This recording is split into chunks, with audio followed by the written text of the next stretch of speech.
আমরা যেমনটা দেখেছি কি যে কিছুক্ষণ আগে সাত কলেজের শিক্ষার্থীরা এবং ঢাকা বিশ্ববিদ্যালয়ের শিক্ষার্থীর মাঝে যে বাস নিয়ে একটা চরম উত্তেজনা সৃষ্টি হয়েছে, এজন্য কি জন্যই আমাদের প্রথম কথা হচ্ছে আমরা শিক্ষার্থীদের বিপক্ষে না, এবং আমরা ঢাবির বাস আটকানোর আমাদের একটা মূল কারণ হচ্ছে ঢাবি ছাত্রদল নেতা সুজন সুমন, ঢাবি ছাত্রদল নেতা খালেদ মোহাম্মদ সুজন, উনি বলছিল যে সাত কলেজ রাষ্ট্রের বোঝা।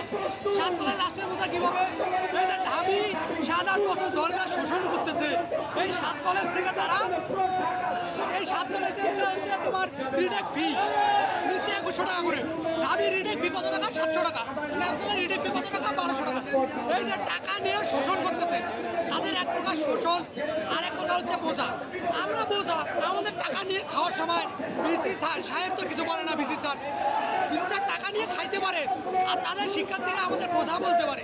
এটা কি ধরনের কথা? এই যে ঢাকা ইউনিভার্সিটির ছাত্রদের যে স্বৈরাচারী চিন্তাভাবনা এবং স্বৈরাচারী শোষণের যে একটা চিন্তাভাবনা, এই থেকে আমরা ঢাকা ইউনিভার্সিটির বাস থেকে শুরু করে সব কিছু আমরা বয়কট করেছি, এবং তাদের থেকে আমাদের অধিভুক্ত বাতিল হয়েছে।